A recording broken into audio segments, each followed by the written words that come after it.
wabarakatuh. Salam cakrawala untuk seluruh pendidik, pemerhati pendidikan, dan mahasiswa kependidikan di Indonesia. Saat ini, kurikulum Merdeka menjadi kurikulum baru yang harus ditetapkan oleh seluruh sekolah di Indonesia mulai tahun 2024. Melalui video ini akan dipaparkan salah satu aspek dari kurikulum Merdeka, yaitu pembelajaran berdiferensiasi dan praktiknya. Sebelumnya, perkenalkan kami dari kelompok 4.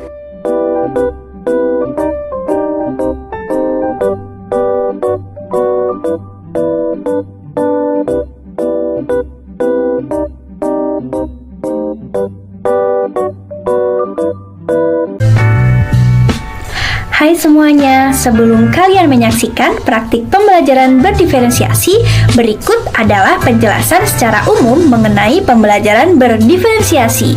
Check it out! Pembelajaran merupakan kebutuhan primer yang harus dirasakan semua orang. Pembelajaran akan meningkatkan mutu seseorang sehingga berdampak pada masa depannya. Belajar matematika melibatkan interaksi antara elemen-elemen pembelajaran guna melatih kemampuan berpikir siswa dalam menyelesaikan masalah. Melalui proses ini, siswa dapat mengembangkan konsep-konsep matematika dengan menggunakan kemampuan dan pengalaman pribadinya. Menurut Gusteti dan Neviarni tahun 2022, matematika dianggap sebagai sarana untuk berpikir, berkomunikasi, dan sebagai alat untuk menyelesaikan berbagai masalah. Kemudian, di dalam buku yang berjudul How to Differentiate on Different Instruction, karya dari Alfred Charles Tomlinson, memberikan contoh pembelajaran yang menitikberatkan pada perbedaan individu setiap siswa. Nah, pembelajaran yang menitikberatkan pada perbedaan individu setiap siswa inilah yang disebut sebagai pembelajaran yang berdiferensiasi. Secara umum, tujuan dari pembelajaran berdiferensiasi yaitu untuk menyusun pembelajaran yang memperhatikan minat, tingkat kesiapan, dan preferensi belajar siswa. Menurut Mulcar, Bernard, dan Sona 2017. Paradigma pembelajaran berdiferensiasi memandang semua siswa memiliki keunikan masing-masing.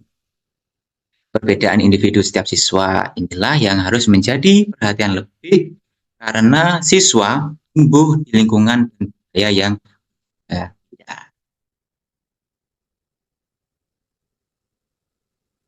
Next, yaitu ada mengenai elemen penting. Terdapat 3 elemen penting menurut Kamal pada 2021. Nah, elemen yang pertama yaitu konten. Nah, konten ini berhubungan dengan apa yang akan murid-murid ketahui, pahami, dan pelajari. Guru dalam pembelajaran tersebut akan menyesuaikan cara setiap murid memahami materi pembelajaran. Nah, sebagai contohnya, dalam pembelajaran matematika dengan tujuan agar murid dapat memahami konsep waktu. Guru mungkin menemukan variasi tingkat pemahaman di antara murid-murid di kelasnya. Beberapa mungkin belum memahami konsep angka atau konsep waktu, sementara yang lain mungkin sudah mahir dalam membaca waktu. Nah, bagi murid yang sudah siap dan memahami materi tersebut, tidak menjadi kendala untuk mempelajari materi yang sama. Akan tetapi, untuk murid yang belum siap dalam pemahaman materi, guru perlu menyesuaikan metode pengajaran berdasarkan tingkat kesiapannya. Oke, yang kedua ada elemen yang kedua yaitu proses. Nah, proses ini merupakan suatu metode atau cara di mana murid memperoleh informasi dan belajar. Ini mencakup aktivitas yang dilakukan murid untuk memperoleh pengetahuan, pemahaman, dan keterampilan berdasarkan materi yang dipelajari. Keefektifan aktivitas tersebut diukur berdasarkan tingkat pemahaman, pengetahuan, dan keterampilan yang diperoleh oleh murid. Tujuan utamanya adalah agar murid dapat melakukan tugas secara mandiri dan relevan dengan kebutuhan mereka sendiri. Nah, elemen yang terakhir yaitu produk. Produk merupakan hasil dari apa yang telah dipelajari dan dipahami oleh murid. Ini mencakup demonstrasi atau penerapan konsep yang telah dipahami oleh murid. Produk ini mengubah peran murid dari sekedar konsumen pengetahuan menjadi produsen pengetahuan dengan kemampuan untuk menghasilkan sesuatu berdasarkan pemahaman mereka.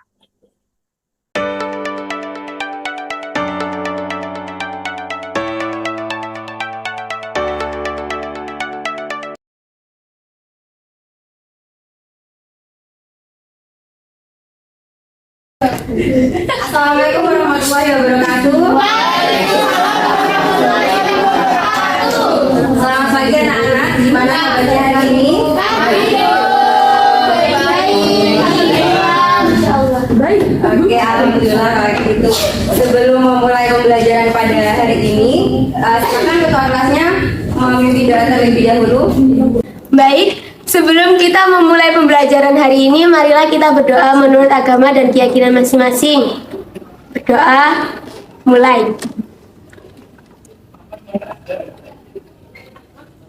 Berdoa dapat diakhiri. Oke, sebelum mulai ke materi, adakah yang tidak hadir hari ini? Ada, Bu. Siapa? Ini. Sylvia. Mana Silvi? Sylvia bolos, Bu. Bolos. Oke, bisa dipanggil ya. Oke, maksudnya? Oke, halo. Oke, minta perhatiannya ya. Iya, Bu. Jadi, pembelajaran matematika pada hari ini, kamu nggak? Kita akan belajar tentang apa? Betul, teorema Pythagoras.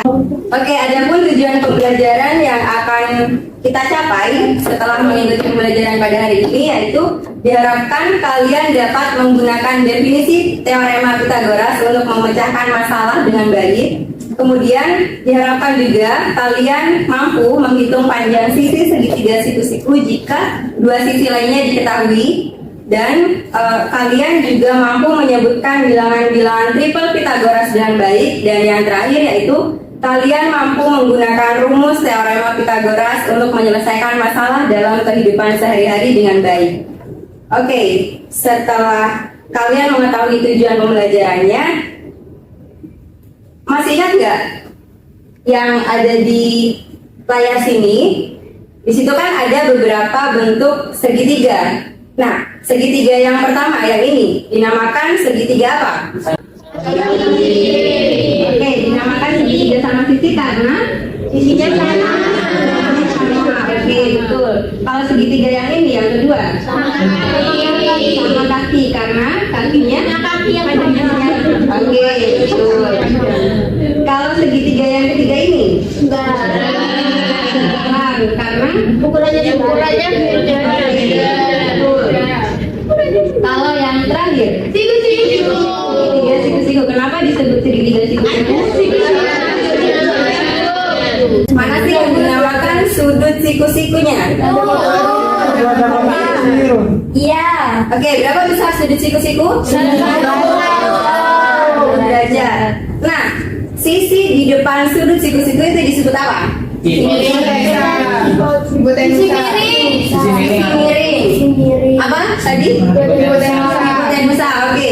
Nah, jadi sisi ini atau sisi di depan sudut siku-siku bisa disebut dengan sisi miring, bisa disebut dengan hipotenusa. Oke. Kalau dari angka-angka di bawah ini 5 kuadrat, hasilnya berapa? Masih ingat nggak? 5.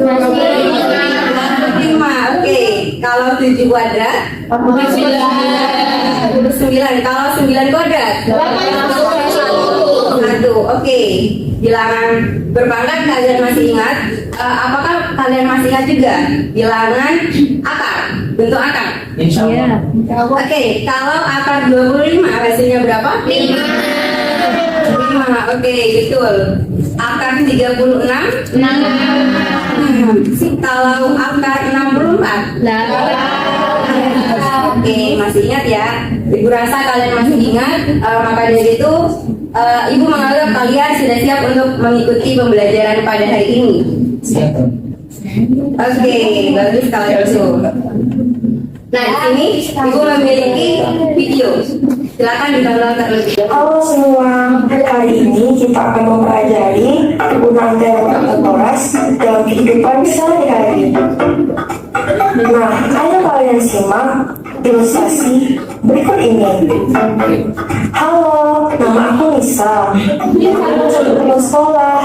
Ketika pulang, aku melihat ayah ingin memindahkan mesin cuci ke dalam mobilnya. Nah, bagaimana ya cara kita memindahkan mesin cuci ke dalam mobil ayah?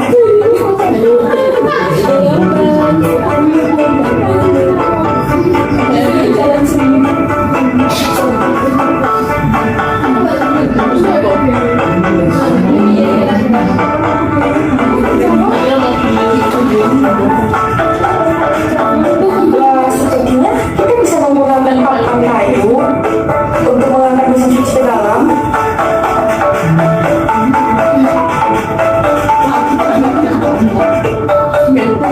Oh iya, sepertinya kita bisa menggunakan teori Pitagoras untuk menentukan panjang papan yang kita butuhkan. Karena papan yang miring akan membentuk siku-siku di bawahnya.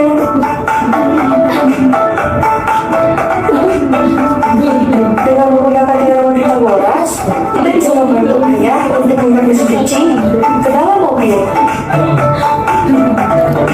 Nah, papan 0,1 meter ini bisa kita gunakan untuk mengangkat mesin cuci ke dalam mobil. Kita letakkan papannya seperti itu dan mendorong mesin cuci ke atas sehingga bisa masuk ke dalam mobil.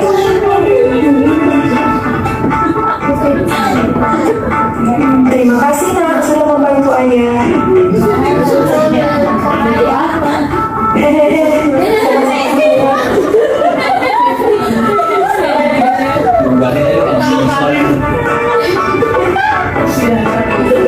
Nah, itu tadi adalah contoh menerapkan teori Pitagoras dalam kehidupan sehari-hari. Sampai jumpa lagi di video berikutnya. Oke, dari video tadi apa yang kalian dapatkan? Dinaikkan ke Nah, kegunaan dari teorema Pitagoras di kasus yang tadi itu digunakan sebagai alat bantu. Itu apa? Panjang papan. Atau kalau di segitiga tinggi, posisi miring. Oke, betul. Nah, jadi teorema Pitagoras ini bisa digunakan untuk menentukan salah satu sisi dari segitiga jika kedua sisinya diketahui. Oke, karena kalian sudah tahu manfaat dari mempelajari teorema Pitagoras, maka untuk pembelajaran pada hari ini Ibu akan membagi kalian ke dalam 2 kelompok berdasarkan gaya belajar. Kemarin kan sudah tahu ya kalian gaya belajarnya masing-masing. Maka untuk pembelajaran hari ini kalian silakan bergabung dengan teman-teman dengan gaya belajar yang sama. Sebelumnya ada 2 gaya belajar, kinestetik dan audiovisual. Yang kinestetik di mana? Oke, di sebelah kanan Ibu. Berarti yang di sebelah kiri Ibu ini adalah audiovisual. Oke, sebelumnya Ibu akan meletakkan papan nama kelompok.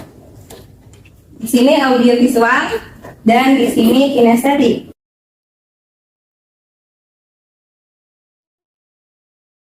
Nah, untuk kegiatan dalam berkelompok, ngapain aja sih Bu? Kalian akan mengerjakan latihan soal di LKPD ini. Nah, sebelum melakukan latihan soal, kalian akan menemukan teori apa sih teorema Pitagoras itu melalui kegiatan di LKPD ini. Untuk itu, Ibu akan membagikan ke masing-masing kelompok. Oke, ini untuk kelompok kinestetik. Terima kasih Bu. Ini untuk visual, audio visual. Ya Bu. Masing-masing kelompok apakah sudah mendapatkan LKPD? Sudah. Oke, coba kalian buka aktivitas 1. Mohon perhatiannya ya, untuk mengerjakan LKPD kalian kerjakan secara berkelompok. Untuk itu kalian boleh duduk melingkar, boleh saling berdekatan dengan teman-teman satu kelompoknya agar bisa dengan mudah berdiskusi. Mau tanya Bu, Ya, apa? itu surat apa? Oke, ini nanti dipotong nanti sampai terbentuk segitiga siku-siku. Oh, tidak. Jadi mengikuti ini nanti hasil segitiganya diletakkan di sini. Oke. Jadi semua ya Bu ya, ini semua juga, ini juga semua. Iya, jadi nanti segitiga siku-siku dibentuk dari persegi yang besar dulu. Setelah itu kalian mengukur panjang dari masing-masing persegi ini menggunakan persegi yang kecil ini.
Baik anak-anak, apakah kalian sudah menyelesaikan aktivitas 1?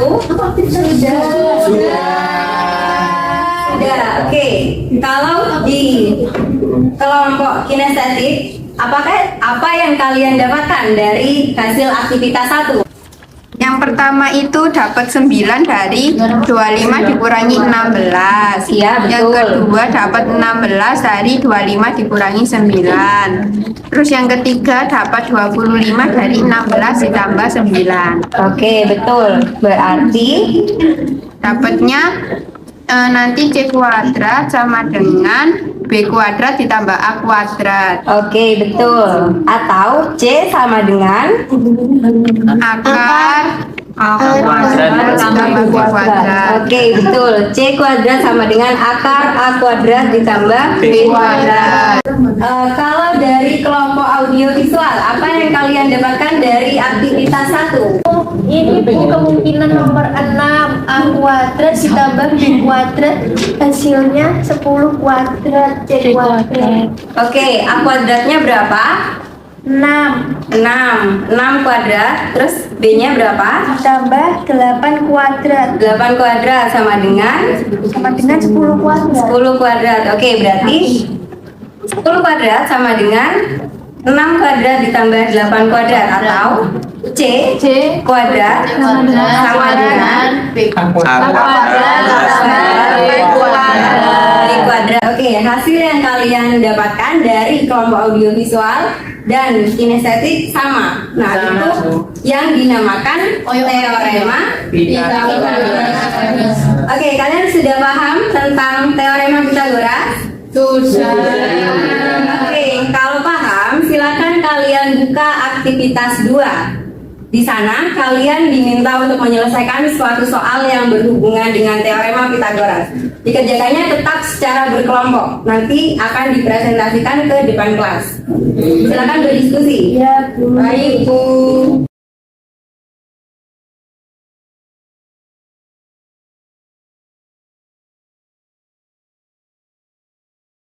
Oke anak-anak, apakah kalian mendapatkan kesulitan dalam mengerjakan soal dari kelompok audiovisual? Apakah ada yang kesulitan? Ada. Oke, nomor berapa? Nomor 2. Nomor 2. Nomor 2 itu cara Oke, kalian diminta untuk mencari triple Pythagoras. Tadi kan sudah diketahui itu. C kuadrat sama dengan A kuadrat tambah 2 kuadrat. Nah, berarti di sini kalian harus mengetahui dulu sisi yang paling panjang kan ini. Kalau pilihan yang A, yang paling panjang adalah 15, yang B adalah 15, yang C 25, dan yang D 17. Kalian hitung satu-satu. C kuadrat sama dengan A kuadrat ditambah B kuadrat. Nah, hasil yang menghasilkan sama dengan, maka itu jawabannya. Jadi tetap menggunakan teorema Pythagoras yang sudah kalian dapatkan tadi. Paham? Oke, didiskusikan ya. Dari kelompok kinestetik apakah ada kesulitan? Ada. Oke, yang nomor berapa? 5. Ini diapakan? Di situ kan, perhatikan gambar berikut segitiganya. Di sini kan ada dua segitiga. Kemudian kalian disuruh menghitung berapa panjang sisi BC. BC yang mana? BC ini. Oke, untuk bisa mengetahui panjang BC berarti kalian harus mengetahui panjang apa dulu? AB sama AB sama AC. Oke, AB-nya di sana sudah diketahui 9. AC-nya? Belum. Berarti kalian harus mencari nilai AC dulu. Oh iya. Menggunakan Pythagoras. Teorema Pythagoras. Setelah diketahui AC, kalian bisa mencari nilai BC. Oke, sudah paham? Sudah. Oke, selamat mengerjakan. Oke, kalian sudah menyelesaikan aktivitas 2 semuanya? Sudah. Oke, silakan perwakilan dari kelompok audiovisual untuk menuliskan jawabannya di papan tulis dan juga kelompok kinestetik juga menuliskan di papan tulis.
Oke, apakah kalian memiliki jawaban yang berbeda dengan jawaban dari kelompok audiovisual? Sama. Oke, di sini ada bangun trapezum ABCD. Kemudian kalian diminta untuk mengetahui panjang sisi BC. Nah, langkah yang pertama, kalian harus tahu terlebih dahulu panjang sisi OB.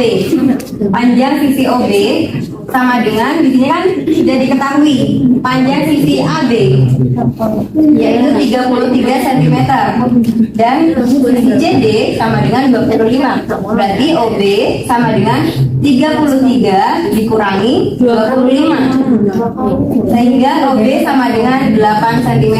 Kemudian nanti kan juga secara langsung sisi OC sama dengan sisi AD itu 15. Jadi kalian bisa langsung mengetahui nilai BC dengan menggunakan teorema Pythagoras. Oke, di sini yang benar adalah BC, bukan BC kuadrat ya. Iya. Ayo. Visual. Visual diperhatikan ya. Di sini BC bukan BC kuadrat. Iya, BC Oh iya, Bu. sama dengan akar Sama.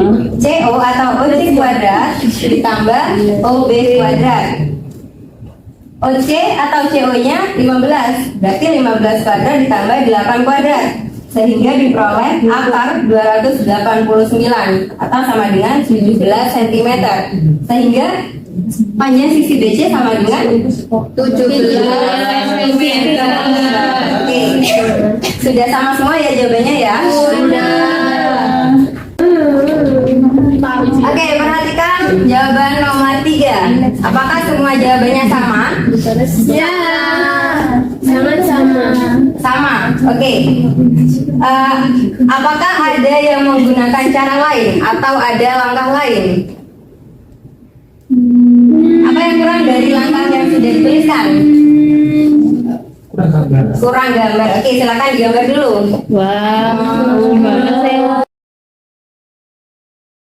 Oke, jadi gambarnya ada dua segitiga siku-siku. Yang pertama DEK dan yang kedua segitiga ini. MFL.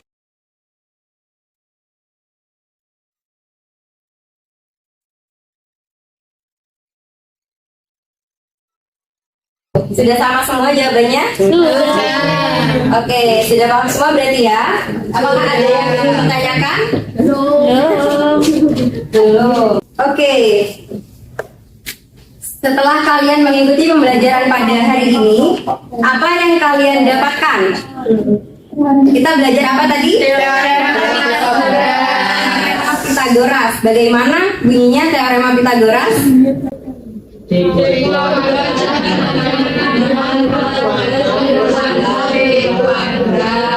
Oke, kalau C sama dengan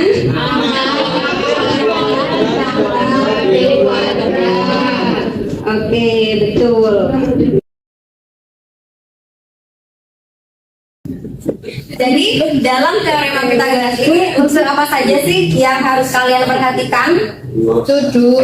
Sudut, hipotenusa,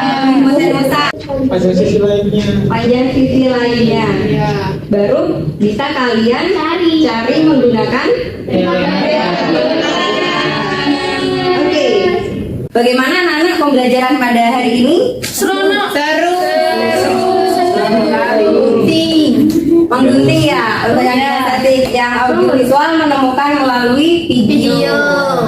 Oke, bagaimana kalian merasa lebih mudah paham dengan belajar mengikuti gaya belajar kalian atau kalian belajar dengan tidak mengikuti gaya belajar kalian? Oke, kalau begitu kalian diusahakan kalau belajar di rumah ataupun dimanapun itu kalian diusahakan untuk mengikuti gaya belajarnya kalian ya, biar gampang paham.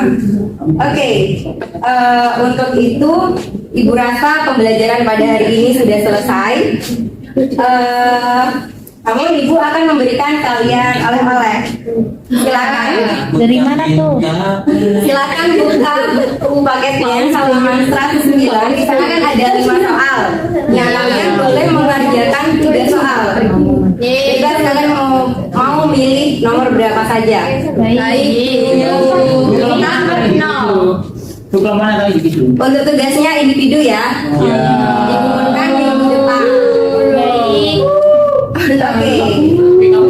Pembelajaran kita hari ini sudah selesai. Jangan lupa kalian mengerjakan tugasnya dan juga mempelajari materi untuk pertemuan selanjutnya. Apa sih pertemuan selanjutnya? Aplikasi dari teorema. Kita sekarang sudah belajar teorinya. Minggu depan kita belajar tentang aplikasiannya. Oke, betul. Untuk itu karena pembelajaran hari ini sudah selesai, kita akhiri saja ya. Baik, Ibu. Silakan ketua kelasnya memimpin doa. Baik, sebelum kita mengakhiri pembelajaran hari ini, marilah kita berdoa menurut agama dan keyakinan masing-masing. Berdoa mulai. Berdoa dapat diakhiri. Oke, Ibu akhiri ya pembelajaran pada hari ini. Assalamualaikum warahmatullahi wabarakatuh.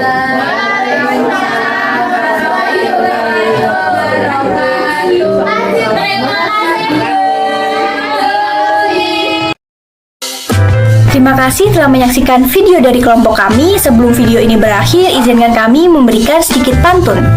Makan soto hangat-hangat, soto dimakan dengan si Bima. Sekian praktik pembelajaran berdiferensiasi kelompok 4. Wassalamualaikum dan sampai jumpa.